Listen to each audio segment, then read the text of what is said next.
Greetings, conservatives. This is your humble host, John Moraga, and we are back with more ConservaCast. We look forward to keeping you informed with the latest and most relevant commentary of conservative issues. So without further ado, here are a few topics I'd like to discuss. Well, I do apologize for the most recent hiatus. We just recently got back in the swing of doing ConservaCast a bit more frequently, but there is good reason. For the past week or so, my wife and I have been very busy planning a dedication for our children at our congregation. And although the planning has been about actually more than a month in the works, the past week or so got a bit intense and busy, and we wanted to make sure that we gave them a proper dedication. Mainly that they were blessed by God, first and foremost, but also to bring in the congregation that we attend and having them be a part of their lives a little bit more officially.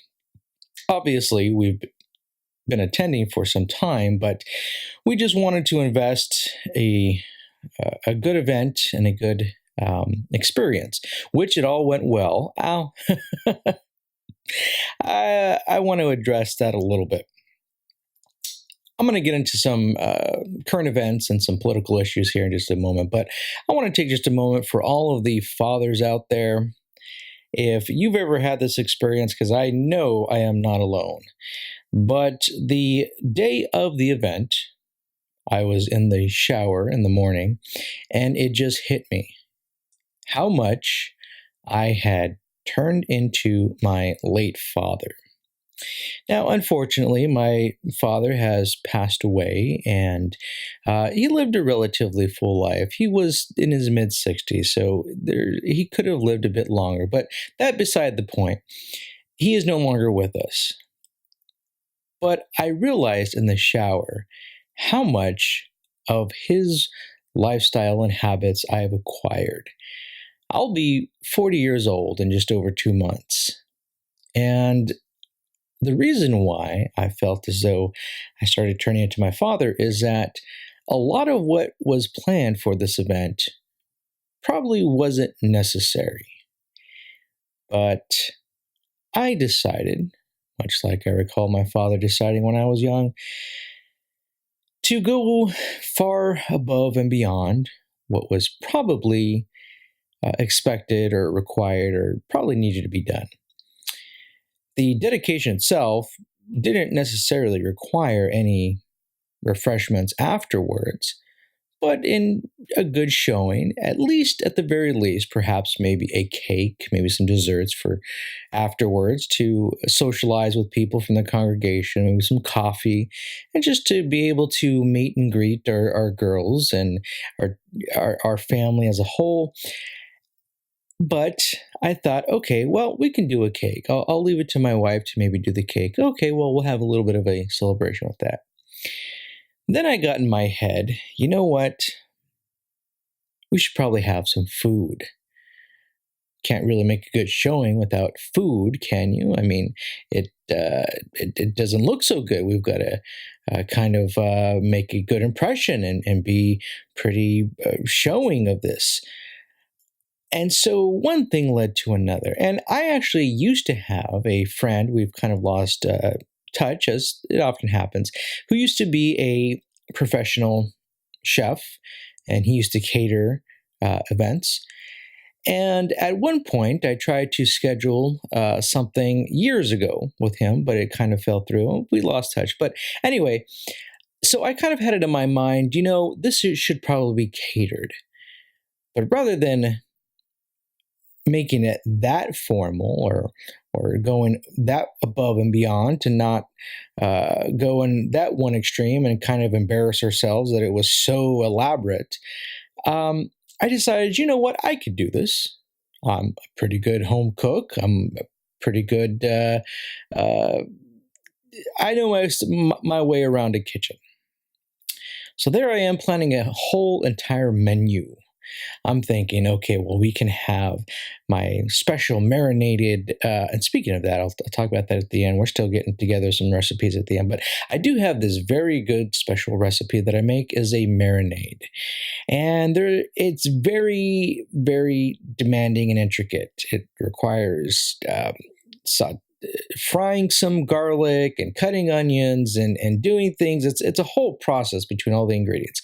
So I thought initially, okay, I'll make this sauce and I'll have whole chicken and be able to marinate it. And once we get there, we could grill it up. So I'll take that on. And then I thought, well, we need sides with that. So what else will I get? I'll get mashed potatoes. I'll make some mashed potatoes. Well, we need some appetizers. Why don't I make some of my homemade chips, fried corn chips? And then I'll have some guacamole that I can put together, and some bean dip and some salsa. That way, if people are waiting for the main food, they can definitely have a snack and eat there and enjoy themselves. Now, mind you, keep in mind, our congregation is not any type of mega church by any means. I mean, it is not a very small congregation, but I would say we have, on a good day, perhaps maybe 250, 300 people tops. So we're looking at, on an average day, maybe about 150, 200 tops. And the number of people who may stay for an event such as this, who aren't necessarily visitors or maybe older people or younger people who need to go somewhere, you're looking at about half of that on a good showing who may show. So we're not looking at an event that I'm having to cater for a huge party. But nonetheless, I'm thinking I need to get all of this done. I need to have appetizers, desserts, drinks. I'm going through a whole menu as though I myself am some type of caterer. And so as I start to get closer to the date, I'm having to realize I cannot carry this on as a one-man show. Now, as I said, my father is no longer with us, and neither is my mother, and my wife's family, for the most part, is not really in the picture. So needless to say, without going into all the details, we don't have a lot of external support as far as calling on somebody to say, hey, relative or friend, can you come down and help me pull this chicken or do something like that? So I'm having to, now that's not to say we don't have friends and family. My point is just that we don't have an extensive network of people to call on that would come to assist me in this whole venture. But nonetheless, being stubborn, me as myself, I decide, okay, well, maybe I could cut a few things out, but I could still make this happen. All the while, the wisdom of my wife is in the background. John, do you really need to do X, Y, and Z? Is this a good? Now, she was being very nice and kind and loving about it and supportive about it, but still kind of dropping the whispering wisdom that she has. You're in over your head. As the time got closer, it became a little less reserved and a little bit more blunt. Do you really need to do this and X, Y, and Z? I need some help with other things, such as tending to our children and doing other types of things that my time is reserved for normally. So needless to say, I cut a number of things out. My chicken, which I decided not to have whole and marinated, I decided to pull it so that it didn't need to be recooked or reheated on a grill or anything when we got there.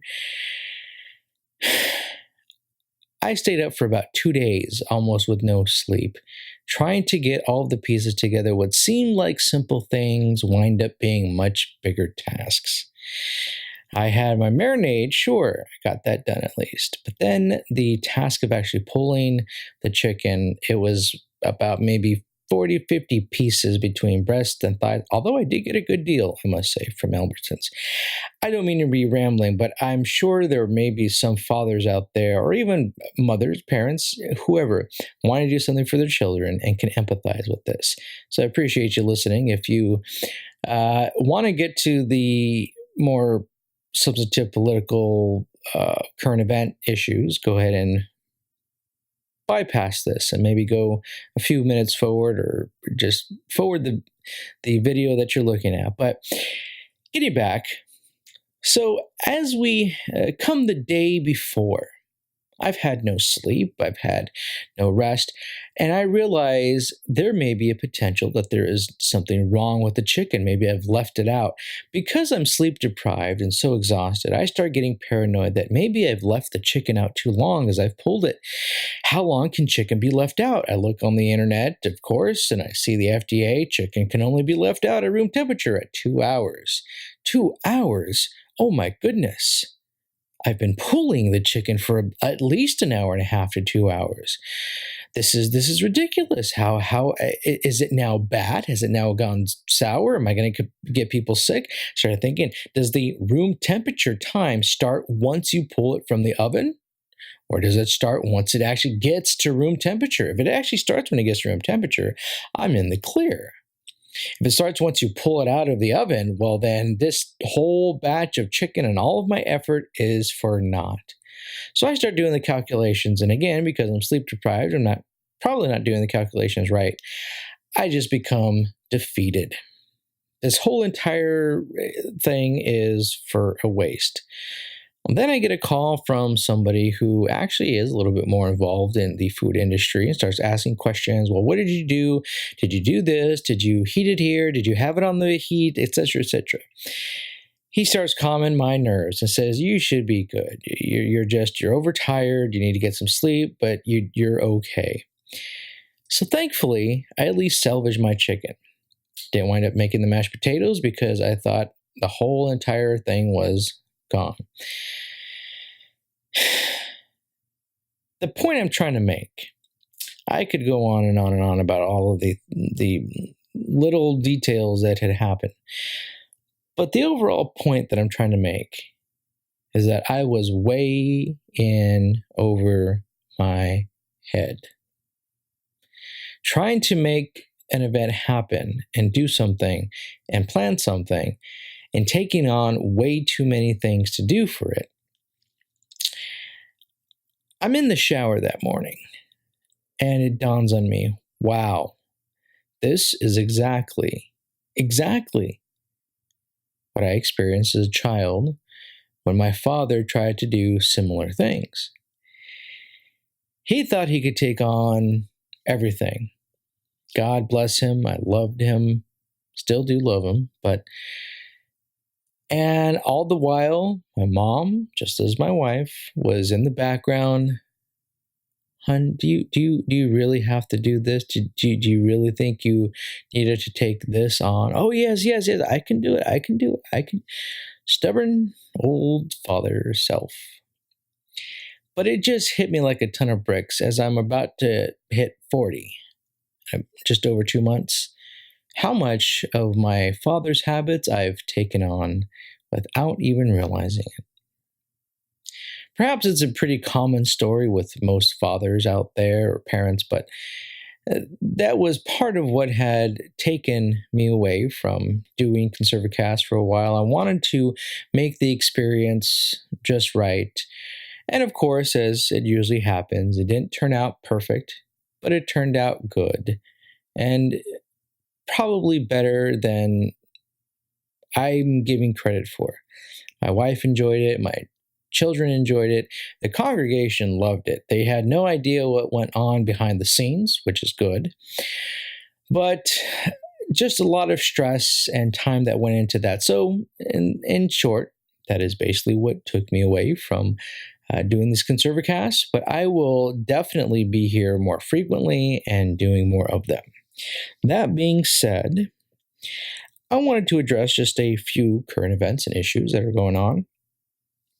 In one of the previous ConservaCasts, I believe the last one, where I kind of briefly touched on Hezbollah and their interaction that has been recently going on with their conflict with Israel.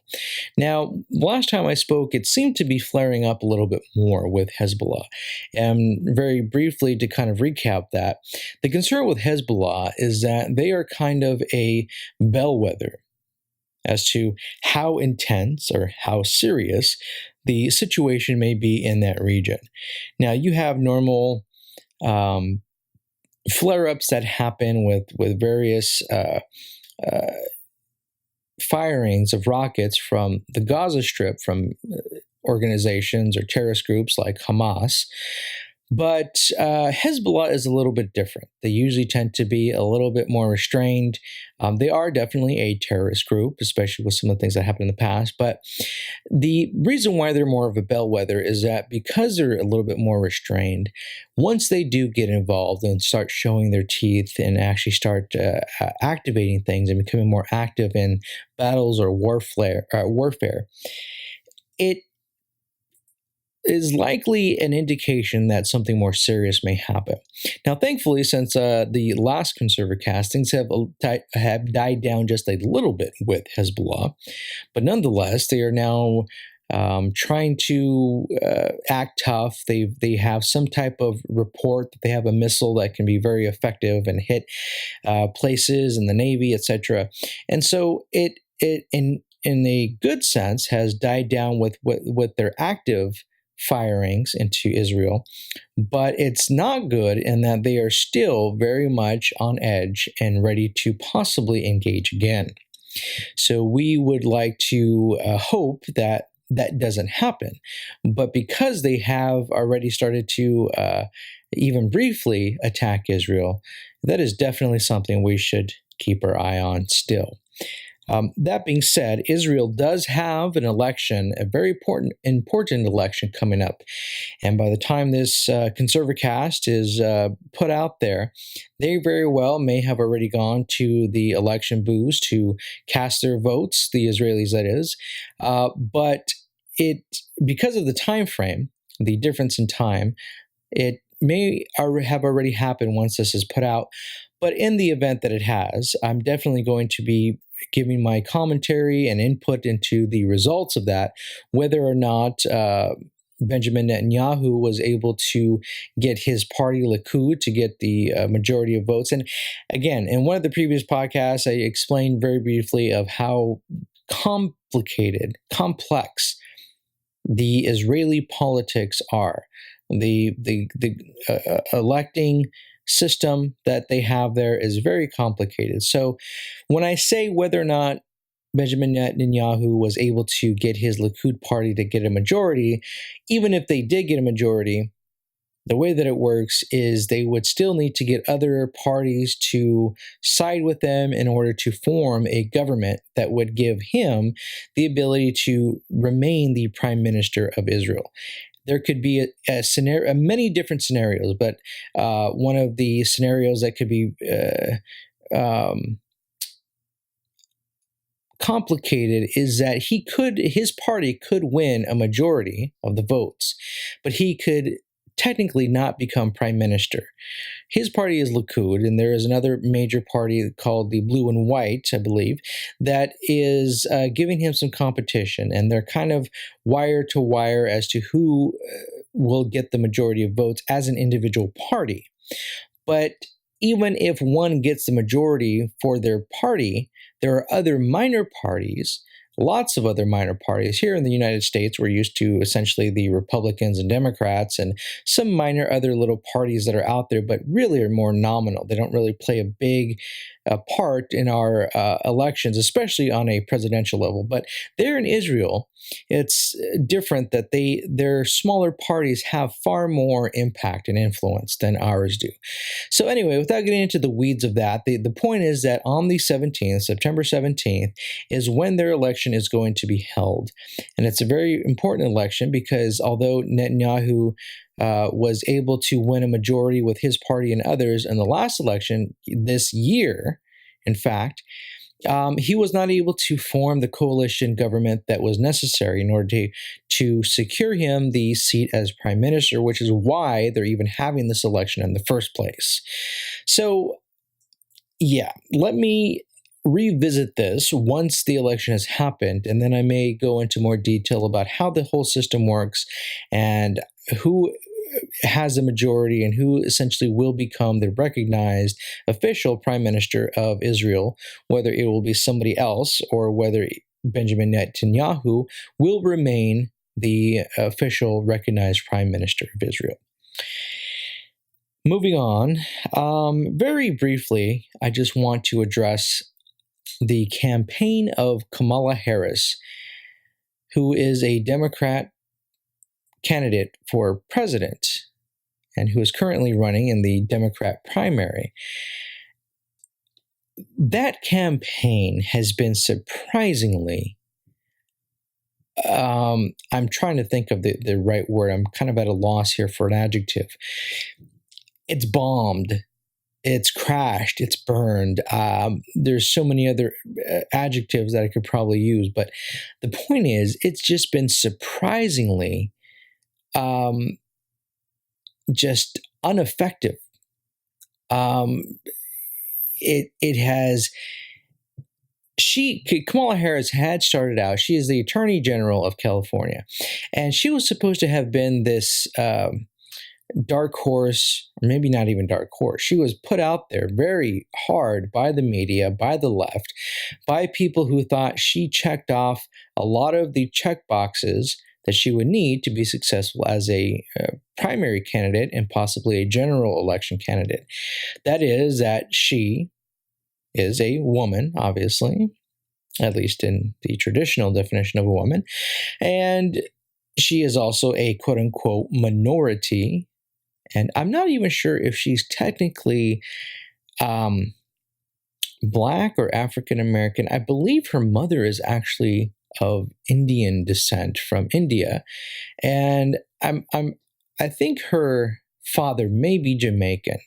I may want to revisit that, but the point is, she still qualifies as a quote-unquote minority, and so being a woman and a minority, it looked as though she may have the qualifications that would allow her to facilitate identity politics that the left loves so much, as well as gender politics specifically, and knowing that because Hillary didn't win the last presidential election, this may be the Democrats' hope to get a woman and a minority into office. Even though, of course, Elizabeth Warren is running, and technically, I guess, she would have at one point in her life considered her a minority, or at least enough of a minority to claim to be Native American of some tribe or sorts. But nonetheless, the point is, Kamala Harris has been a failure, would be putting it lightly, of a candidate. Mainly because she initially had a little bit of a boost, and I believe it was I want to say the second Democrat debate, where she went up against Joe Biden. Actually, no, I believe it was the first Democrat debate. She went up against Joe Biden, the front runner for the Democrat primary, and started accusing him of certain types of racial politics that back in the decades ago, his stance on busing children into different schools. And I'm not going to get into all the works of that, but the point is that she apparently did some damage to his reputation. And so she got a lot of accolades out of it. She got a lot of attention out of it. She very quickly took a bump in the polls, whatever that means. The polls are pretty ineffective and useless these days, but she made a pretty good showing. And then she was riding high for a little while, and then it started to trickle off. Slowly but surely. She wasn't able to maintain that boost in her polls. And although she started to trickle off, it wasn't such a drastic drop. Joe Biden was able to recover a little bit. But come the second presidential debate, a candidate known as Tulsi Gabbard, I've mentioned before briefly, but she is a congresswoman from Hawaii, and she wound up just taking down Kamala Harris to it was like a cat fight that was embarrassing. It was hard to watch. But basically, Kamala Harris had no way to recover from that. She just bombed in the polls and she hasn't recovered since. She has no actual substance to her message. She has nothing, basically like a paper tiger, if you're familiar with that term. She, ever since Tulsi Gabbard did the damage that she did, she's been basically on life support. And it's hard to believe that she is still going to continue running. She was able to qualify and make the third Democrat debate, but it has just been astounding. Out of all of the presidential candidates, even the lower tier, okay, if you're that low of a candidate getting 2%, you're kind of at a steady approval in your likelihood of where you're going. If you're up in the top tier, such as in this case, Biden, Warren, and Sanders, there's some fluctuation with their polling or their likelihood of winning the nomination. But Kamala Harris has just disappeared. And to make matters worse, here's the kicker. Here's the thing that why I'm even bringing this up. She's not even able to get the support of her fellow senator from California, U.S. Senator, that is. Currently, right now, she is the junior senator from California. She was the attorney general. I may have said that she is, but she was the attorney general of California. She is now the junior senator. She was able to win the nomination, basically replacing Barbara Boxer, who used to be out here in California. But the senior senator, U.S. senator, is Dianne Feinstein. Now, Feinstein has kind of had a strange relationship with the Democrats in the first place. Decades ago, she'd be a staunch Democrat, but because the Democrat Party has moved so far to the left, she seems to be a quote-unquote moderate, which she technically isn't. She's still pretty liberal in her stance. She has been somewhat hawkish in her past, but for the most part, she is still a pretty traditional liberal Democrat, but not nearly as liberal as California has become. And so because she hasn't gone that far and she kind of is reading the tea leaves, so to speak, as the saying goes, she has refused to put her support behind Kamala Harris and has now officially endorsed Joe Biden. That is probably going to be the final blow to Kamala Harris's campaign. As much as she may want to stay in, and as much as she probably will stay in for some time to raise money, as I've said in the past in one of the ConservaCasts, this whole process is just a cash cow. It's just a way for people to get money and TV time and publicity. This whole process is ridiculous. More than likely, Joe Biden will become the nominee. There's a possibility that it may not happen. Maybe Sanders or Warren may somehow bypass him in the final days of the primary, but more than likely Joe Biden will be the Democrat candidate. So that was always probably going to be the case. It didn't seem like it would have been the case this soon, in the sense that Dianne Feinstein has now refused to support her fellow senator from California. That has got to be one of the most embarrassing just fails of politics and campaigning of this cycle of the Democrats. Now, I may or may not be perfect. I may not have done everything right in my life, but on such a public scale, I don't know that I've done something or have had something this embarrassing ever happen. Obviously, I'm not running for office, but just trying to swallow how much of a blow this is. So I'm going to move on from this topic. It just, for those of you who may not have known that that's what's going on in the Democrat primary and specifically Kamala Harris's campaign, wow. To me, that's a big one. Her entire campaign just flailed out way too soon. And I really don't know how much longer she will stay in this if she wants to salvage any little bit of self-preservation from this whole process. So very quickly, I want to move on to another topic. Well, I shouldn't say quickly because I want to spend a little bit of time on this, and that is the social issues of conservatism. This is something that I think a lot of conservatives have, especially unfortunately in the Trump era. And I haven't really divulged my complete stance on Trump. I've kind of given tidbits here and there, and I'm not going to do that today.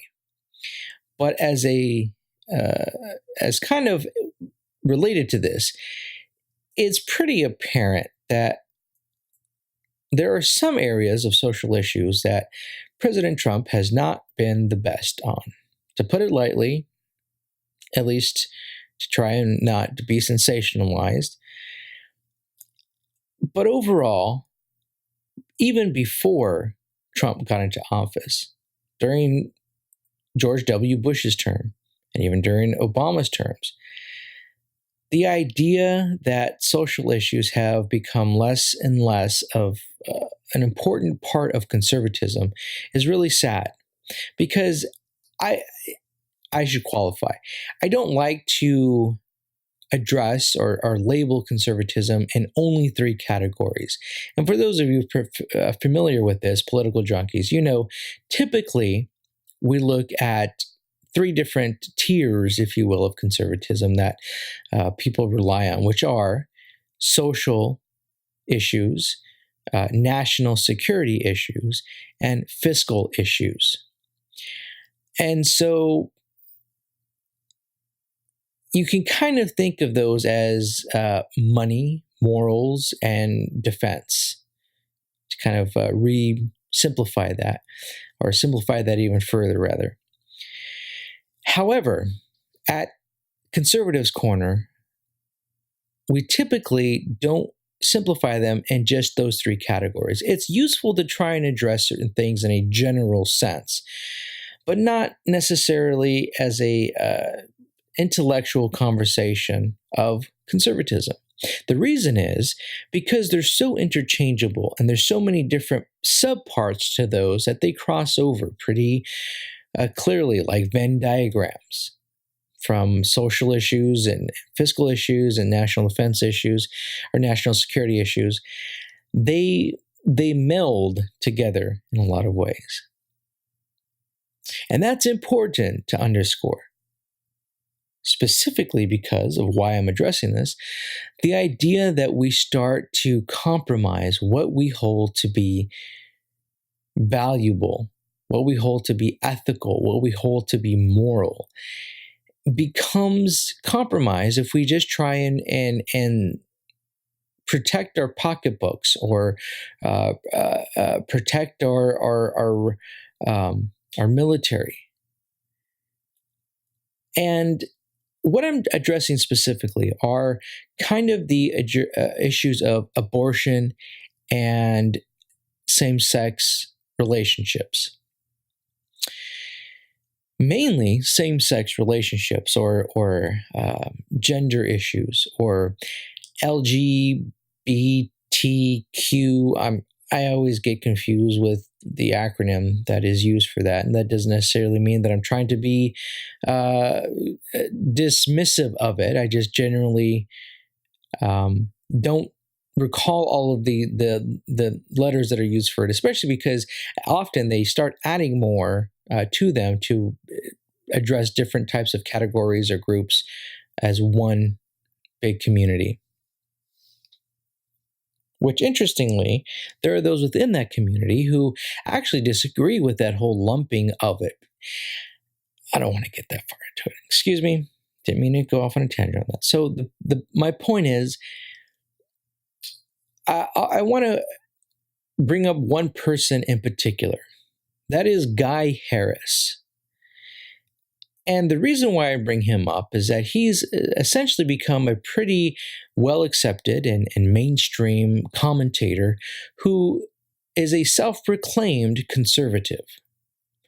And he's essentially speaking on behalf of those who would be okay or support or promote even the issue of same-sex marriage, same-sex relationships, and not to blanket condemn the man. I don't want to say that he has no ability to speak his piece or his mind in any way. By all means, everybody has a right to their free speech, their free opinions. But in general, all of about maybe a decade, maybe closer to two, but at least a decade ago, it would have been something that a lot of fellow conservative commentators would have not necessarily embraced. It wouldn't have been necessarily, he himself wouldn't necessarily have been ostracized, but I don't know that he would have been given as big of a platform as he has, either on Fox News or his own journalism. And the reason why I bring him up is that he and some others may normalize that issue more than some other conservatives are comfortable normalizing. And so, little by little, there seems to be a dilution of what we consider to be important social issues. And when we embrace somebody such as he, it's hard to then hold an argument or make a point of disagreeing with that as another conservative. Because then you start to be classified or looked at as bigoted, the language of the left. They kind of succeed in that. And I'm not trying to be paranoid. The point is just that little by little, there can be some chipping away of what conservatives used to hold as moral issues and what was acceptable and what was not acceptable. In fact, another gentleman who isn't necessarily considered a conservative as much as perhaps maybe a libertarian, but I always mispronounce his name, Milo Yiannopoulos. I apologize for not knowing how to pronounce his last name, but he is another gentleman who is a self-proclaimed homosexual. I don't know his fluidity in that, but he's another one who claims to be, for the most part, a conservative on a number of issues, and at times even perhaps a libertarian, but who has also been embraced or accepted to speak on the behalf of a conservative commentator. And so when we start to normalize and accept people such as they, it makes it even more difficult to address those issues when we may have a disagreement with that lifestyle. Now, that in no way is to condemn the people, to prohibit them, to say that they shouldn't be able to speak. I'm just making the point that we've come to a time where conservatives are starting to not be able to take as strong of a stance on certain issues than we used to, or want to be able to express those views as strongly. And in like fashion, unfortunately, on the other issue that I mentioned, that is of abortion, another commentator who's out there, her name is, and I always joke, Tammy Lauren, because I can as well, just like Milo, I forget her name, but I think it's Tommy Lauren. It's not a typical girl's name or woman's name, but it's Tommy. I almost said Tammy again, but Tommy Lauren. She claims to be another conservative commentator, but she has taken the stance of being far more pro-choice than historically conservatives have been.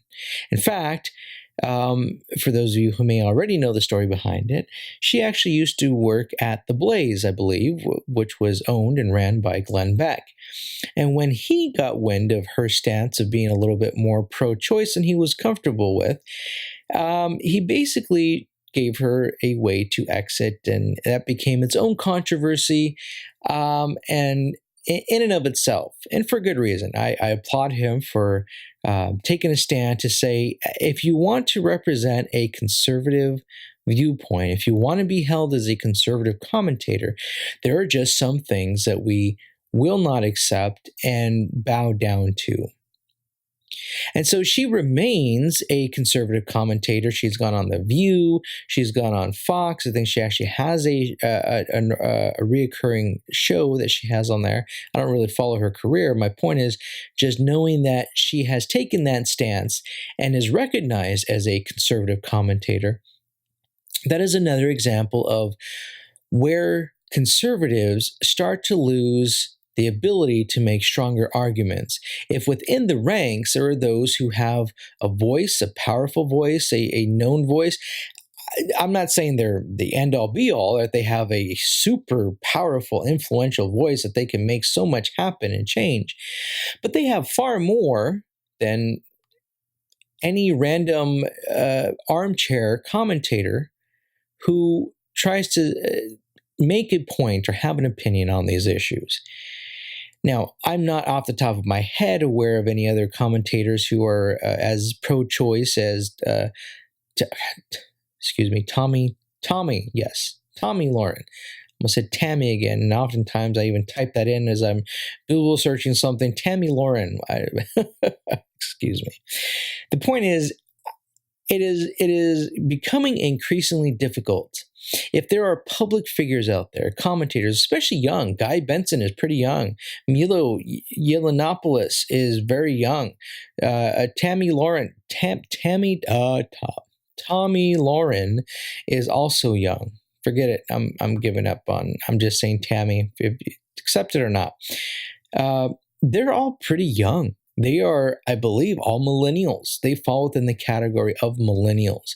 And so if we see a younger generation of commentators who are self-identifying homosexuals or practicing that lifestyle and self-proclaimed pro-choice commentators, it's not going to be very long before that becomes a generally accepted platform within the conservative movement. At least I could foresee that happening if there isn't some type of conversation among the ranks to say, do we really want to give as much support and acknowledgement of their conservative credentials? Now, again, I can't say it enough. They're more than welcome to have their free speech, try to be entrepreneurial in their platforms by all means. But in a general, bigger picture, in the philosophy of conservatism, I just want to be able to contribute to encouraging a much larger conversation about this. Do we really want to compromise what we hold as our morals on these social issues? Is it something that is worth allowing them to be able to speak on these things simply because they may hold more fiscally conservative ideas, or they may promote more conservative stands on national security? Again, I loosely use these terms, but is it something we really want to continue to support and acknowledge as being on par with our conservative ideas simply because they may try to promote other areas of conservatism where we do agree on? We do hold a common ground in these more fiscal Second Amendment, free speech, and national security issues. I won't deny those types of claims, but do we really need to compromise on that? Can we not chew gum and walk at the same time? So that's kind of my input on that. Moving forward, it's something I think is something that should definitely be revisited and discussed among even your own personal circles. Well, I'm going to wrap this up for this episode, but we are still gathering recipes in the near future. We want to just have more of a a collection of these recipes. For those of you who aren't familiar, I'll make an announcement again. Please send us your recipes. We are going to start at the end of the ConservaCast posting them and showing people some of the unique flavors that are out there.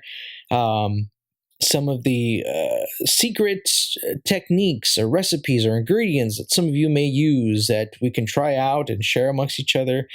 If you like, please give us shoot us a message at conservativescorner.com. Conservativescorner.com. Again, that is conservativescorner.com. That's with an S. Conservatives, plural, conservativescorner.com.